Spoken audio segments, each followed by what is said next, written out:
What is up, YouTube? Welcome to PanFro Games. In today's video, we're going to be covering the best solo builds to beat the upcoming 7-star mightiest Mark Dondozo raid for Pokemon Scarlet and Violet that is releasing this week, this Thursday, July 25th at 8 p.m. Eastern. Of course, we're going to be doing this raid live, so you want to catch the live stream, you can. But if you want to prepare for the raid, these are the solo builds I recommend. This is sort of an update video to my previous video that included the best attackers and supporters. There's 3 more new solo builds I do recommend. So we're going to go over all of them again. And of course, guys, if you like this type of content, enjoy these videos, please leave a like, subscribe if you're new. I really appreciate it. Consider supporting the channel by joining PanFam by hitting that join channel member button below. So, Dondozo, real quickly, is going to have his hidden ability, Water Veil, so we can't burn it. Has insanely high HP and defensive stats and offensive stats on the physical side here. It's going to be weak on the special defense, and it's going to be very slow. So Dondozo is a notoriously hard 6-star raid, but the 7-star raid is going to be really hard. And the moves that it had previously in the 6-star version was Wave Crash, Order Up, and Heavy Slam. Also had Curse, Yawn, and Rain Dance. I do think we're going to be seeing Wave Crash and Order Up for certain here, and it's probably going to have Curse, Yawn, and Rain Dance at some point. Now, for an extra move to replace Heavy Slam, I do think we may see something like Earthquake or Avalanche or Double Edge to take that spot. I mean, they're all scary, and the different builds we're going to be recommending here are going to be in different cases. So some builds are going to be better if there is an Earthquake, some builds will be better if there is an Avalanche, and things like that. Now, actually going into the builds themselves, the new solo build I recommend here is actually going to be Rotom Wash. So Rotom Wash is actually really great because electric and water means, one, you are going to be resisting Wave Crash because you're a water type, but you also have the ability to levitate, so you're going to be able to be immune to earthquakes and ground type moves like that. So you're going to be in a great spot. The only thing you really got to worry about is something like an Order Up, which isn't even stab, so you're going to be in a good spot. We're going to go Terra Electric because of Terra Electric, you're going to have no weaknesses here, so you're going to be immune to that earthquake still, and give yourselves a boosted electric type damage here, which is really nice too. We're going to have that Shell Bell to get that HP back whenever we deal damage. Now I'm going max special attack, max defense with a modest nature, and he doesn't have a lot of moves, but it's pretty simple for Rotom. Nasty Plot to build up our special attack, so we can set up. We can't really debuff the Dondozo, but we can set ourselves up. Thunderbolt is going to be our best special attacking move to hit here. And then we have Charge. Now, Charge is going to increase our special defense, but it also makes it so our next electric type move is going to essentially be doubled in damage, which is going to be pretty huge. There is going to be some good combos. So, like, if you can set up, like, 3 Nasty Plots and then Charge, then Thunderbolt, you're going to be doing a lot. This is probably a finishing way to do this fight in general. And then the last move I recommend is Reflect. I would probably, like, start the raid with Reflect, and then have the defense tier go off from the AI. And you're going to be able to set up Nasty Plots, go for Thunderbolts, get your HP back, and then just set up and get that Terra going. So I do think Rotom Wash is going to be really nice. The only big issue for Rotom Wash is he's very frail on the HP side, but this is why you go max defense and max special attack to optimize your damage and your damage resist here, because there shouldn't be any special attacking moves coming from Dondozo. Next up is Superior. Superior with the Terra Grass and Shell Bell. Now, Superior actually would probably work really well. You just got to do the right move. So, one, hidden ability contrary. So, whenever you use Leaf Storm, instead of having -3 special attack, you get 2. And we're going max special attack, max defense with a modest nature. Now, I think max defense is very necessary because Superior isn't the bulkiest Pokemon. Has like 75 HP and 95 defense. So, go for a max defense. Here, it's going to be overall better. Now, how to run a Superior, if there is a Curse variant on the Dondozo here, you want to start the raid off with Taunt, and then you can prevent Curse setup and Yawn going off as well. And then from there, you can use Reflect, and then after that, just spam Leaf Storm setup, and you should be good to go. Now, if you do go to sleep from Yawn, you're going to have to use a Heals here. Same thing with the Rotom. Fun fact, going back to the Rotom, because Rotom is levitating, Electric Terrain does not work on Rotom, so you cannot get the benefits of the electric damage, and you can't get the benefits of the immune to sleep. So keep that in mind, which is why we're not wanting Electric Terrain on the Rotom. But yeah, Superior is pretty simple. It's just the general Superior build. Just make sure Taunt, Reflect, Leaf Storm, and then Giga Drain. And we have Shell Bell just so we have that HP sustain in general. Now, we have Annihilate here. Now, Annihilate is actually would seem weird to be here, but it actually sort of has a niche that it might be good in. So I'm going to have Terra Ghost with the Shell Bell. We're going to have the ability Vital Spirit. We actually can't go to sleep with this ability, so Yawn doesn't matter to us. So what matters to us more is how do we survive Curse Dondozo, right? Well, we're going to go max attack, adamant nature, max defense to optimize our defenses here. And similar Superior, we can just go for turn 1 taunt to prevent the curses going up. And then from there, we can use bulk up to increase our attack and defense stats, which will also further boost the damage of Rage Fist because, you know, we got +1 attack, but we're also, whenever we get hit, Rage Fist is going to do more damage. Even when we die, it does more damage. And now, let's say the Dondozo starts getting curses off, which is really scary. But if you do match it with the bulk ups, it's not too bad. Essentially, you're going to be at the neutral.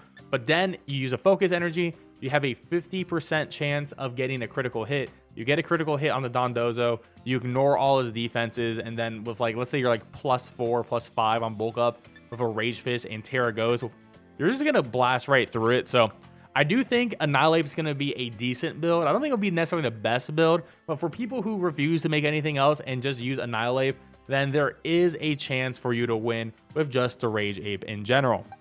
Now back to the builds that we've already previously covered, but really quickly, Miraidon with Metronome, Terra Electric is going to be pretty solid with max special attack, max defense, modest nature. Honestly, you're going to be doing a lot. You set up the electric terrain, you get an electric type boost on the electric terrain, and you get a special attack boost because of your ability. Electro Drift is going to be stab super effective on top of that, and if you were to spam with Metronome, it's going to be doing a lot more damage. But in general, how I would play this is probably start the raid off with like a metal sound or two, 85% accurate, but if you land 1, that's great. If you land 2, that's phenomenal. Then to get that HP back, Parabolic Charge is probably the way to do it. It's going to be stab, super effective, electric terrain boosted, and you're going to get that HP back and then metronome boost. So you're going to be good to go there. You will need to reset up electric terrain after the 5th turn. So on the 6th turn, electric terrain will need to go back up again unless you die and set it up yourself. But I think you're going to be good to go at that point. Terra Electric and pop off a Parabolic Charge, you should be fine. Electro Drift is only really here just in case for some reason you had to, like, let's say you reset up electric terrain, you remove the metronome stacks, then you can go for an Electro Drift just to pop off for big burst damage. But Parabolic Charge is the better move in the long term in this raid. Now, similar, Belly Bolt as a leather electric type, and just as a reminder, electric terrain does make you immune to sleep, but they are electric types, so they will be weak to Earthquake if Dondozo has it, so keep that in mind. So we're going to be running Terra Electric with the Metronome item, max special attack, max defense, and modest nature. Our ability allows us when we get hit, our next electric attack is going to be doing bonus damage, which is huge because stab's super effective. And honestly, I think this is the ideal moveset here. And you can also play this Pokemon as support with the exact same moveset. I would say turn 1, you get that Reflect off. And then turn 2, depending on what you feel, you can either go for Acid Spray, which will build up Terror Charge and lower that special defense by 2, or you can go for Chilling Water, which will lower the physical attack by 1 and get that Terror Charge up. So you could do either like Chilling Water, like one of those, or you could just go pop off, do 3 Acid Sprays, Terra Electric, Parabolic Charge, and then get all your HP back and just be in a really good state to win. So I think Belly Bolt is a great option for those who don't have Miraidon. Also, another benefit is you're not weak to Order Up because Miraidon is a dragon type, you are weak to that move. Next up for some grass type love again, Appleton.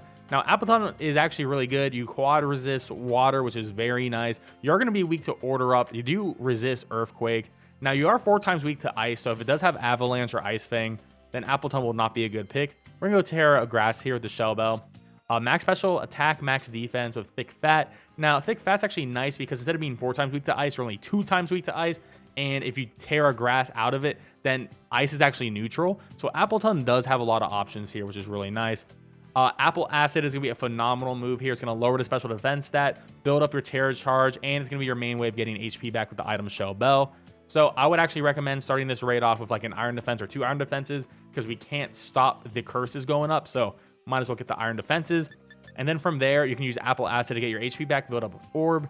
And then you can also have Sunny Day to reduce the damage of water type moves. But more importantly, it makes growth into a +2/+2 attack and special attack boost. So Sunny Day, growth, and then Apple Acid is just going to be popping off really hard.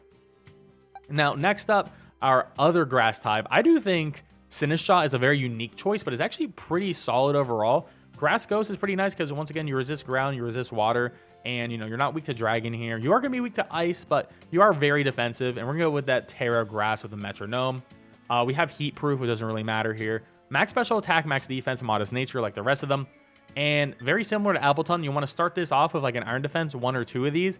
And then you can actually use strength staff when the shields are not up to lower its physical attack by 1 and get your full HP back, because it bases your restoration by how much physical attack stat they have. So this is a really good move in the beginning. And then once you hit them with that -1 and you're looking pretty good and healthy, you can go for maybe like 2 or maybe 3 nasty plots. And then from there, just spam Giga Drain. And Giga Drain is going to be your big way of dealing damage and getting your HP back. And because we have the item metronome, it's going to be doing big damage every time you use Giga Drain in a row. Then we have the Slowbro Terra Psychic set, which is, you know, pretty nice because you resist water with the water type. You can also resist ice if it does happen to have an ice move. And with the Shell Bell. This is a stored power set, so it's very obvious how to run this. Max special attack, max defense with a modest nature. And we are just going to be setting up Iron Defense, Iron Defense, Iron Defense, 3 of those. Chilling Water to build up your, lower his physical attack, but also build up your Terra Orb. And then we're going to Nasty Plot 3 times. So ideally, your +6 special attack, +6 Iron Defense, and you have your Terra Charge max from the Chilling Water you use 3 times. And then you're going to Terra Psychic Stored Power and just nuke his HP bar, and you just win the raid at that point. So honestly, these are all the builds I recommend. I think they're all going to be great overall. We just got to see what the exact moveset of the Dondozo is. And I promise you at least one of these will be a very easy run through on this Dondozo. And honestly, I'm not too worried about this raid. I think we'll be able to easily knock it out. And of course, if you want to see how we are able to easily knock this Pokemon out in just 1 hit, we do have a video on that. So definitely check out that video guide that I posted the other day. Anyways, guys, don't forget to leave a like, subscribe if you're new. I really appreciate it. Catch you guys next time. Peace out and have a good one.